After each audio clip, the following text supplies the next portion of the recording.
A little further back, I can tell you, through 35k, Eilish was dropped back to 8th place. Is heading for around 2:23 and a half. Rose Harvey is in around 2:23 and a half.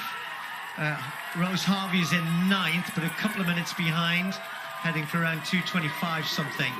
So 2 British athletes in the top 10. There is Eilish. Well, she decided early on, didn't she? Very early on, Paula, that the 2:18 was ambitious. And I wonder what she'll think about our first marathon here. Always said London would be where I do my first. Knows how important this race was to her mum. How important this race was to her mum. I think she's still heading for a Scottish record. I think it's held by Steph Twell, actually. It is. It's Steph Twell's Scottish record, slightly ahead of the time of her mum, which I think is about 2:26.50 something.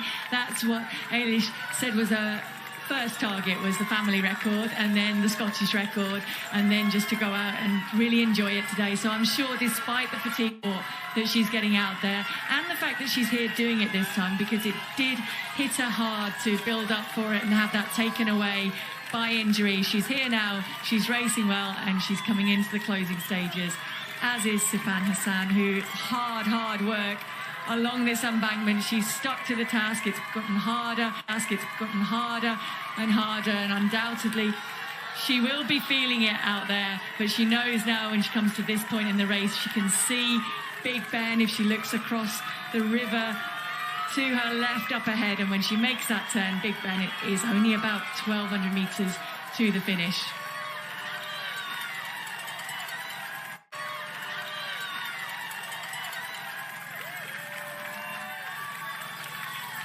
So Sifan Hassan along the embankment with just the crowds to encourage her on. She knows she's clear in 3rd, no worries about what's happening behind.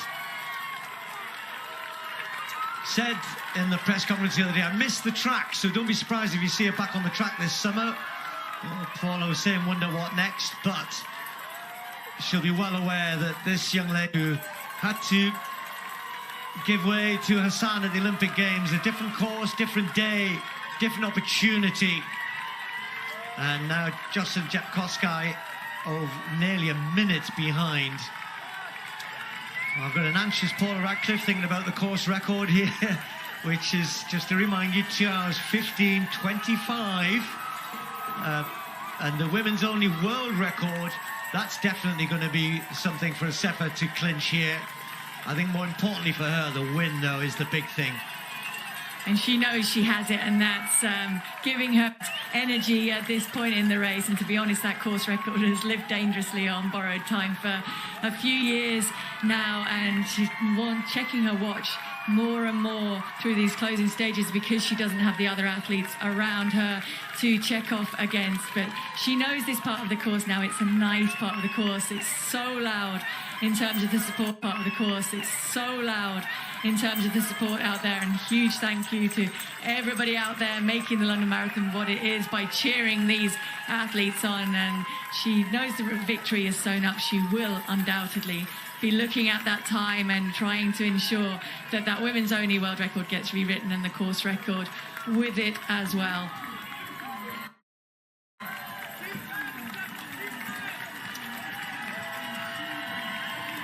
Yeah, looking good into Birdcage Walk. This is quite nice on a day like this because it's beautifully shaded by the trees.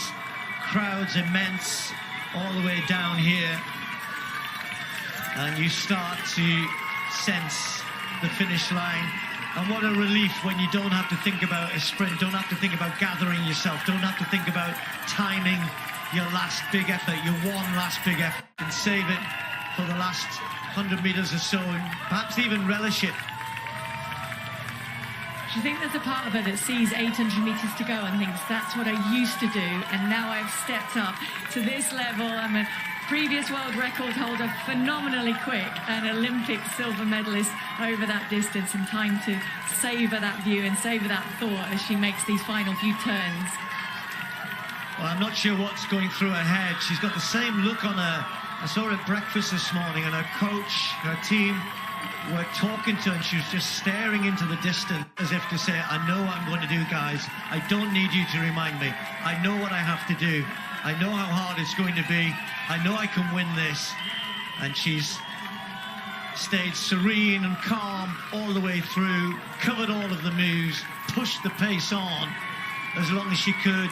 The big threat for her was always going to be Hassan first. Then once Hassan had been dealt with, once the pace was hot enough, quick enough, for long enough, saw the Olympic champion disappear, then it was all about Joyciline Jepkosgei, who has such a brilliant record here in London. And I think that was just a case of hanging in there until the other athlete got more tired than I am.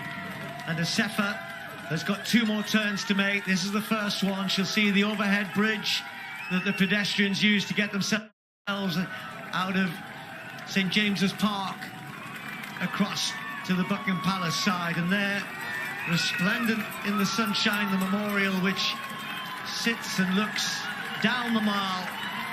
And that's where Tigst Assefa is heading. Has the luxury of not having to sprint this time. Has the luxury of not having to sprint this time.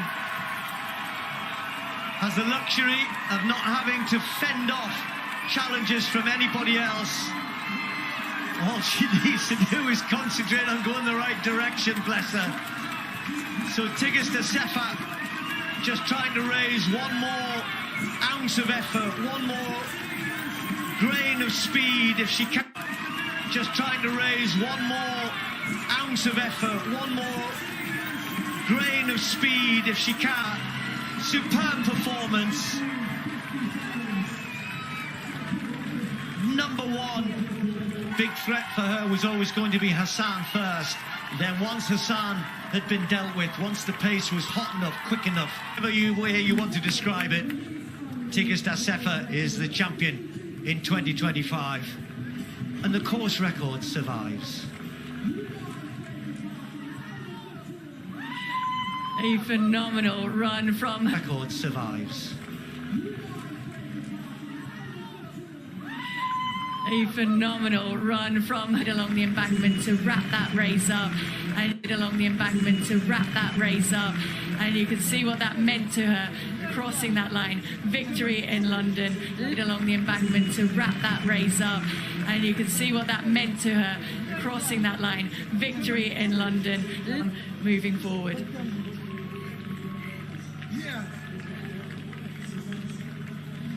Yeah, great scenes for her. Spencer Barton there looks after the elite fields here, just helping guide her through. She'll be one to take a look behind, and I'm sure see Jepkosgei and Sifan Hassan. Jepkosgei's slowed down amazingly, and actually Sifan's not that far behind. Jepkosgei is just jogging in. She takes one little look behind just to check. She does want to finish second, Paula. She is tired. I think there are a lot of tired legs out there. I'm just watching further back. Desi of Ethiopia is moving her way through as well. I mean, Joyciline Jepkosgei at this point is just trying to keep moving forward. When they talk about hitting the wall in the marathon, this is a little bit of a demonstration that hits the elites as well. If you go out quickly, you really are having to focus just on being able to move forward, avoid those cones and keep working towards. And that finish straight, although it doesn't look far away, will look a very, very long way right now for Joyciline Jepkosgei. She checks over her shoulder. I think she does have enough of a buffer over a very, very tired Sifan Hassan, but she herself might be coming under a threat from Desi behind. That's a very tired athlete, has given her all. Joyciline Jepkosgei, who came here with a super fast half marathon under her belt, was hoping to run very well, and she has. She gave it her best, she gave it a go, but just found Assefa too good today. Second place for the Kenyan. And not far behind, Sifan Hassan will take third. She won't be bothered about the time, neither will Sifan. It's been a hard day for her, but the others knew what they had to do and they did it. She'll respect that. Made it hard. just inside 2:19.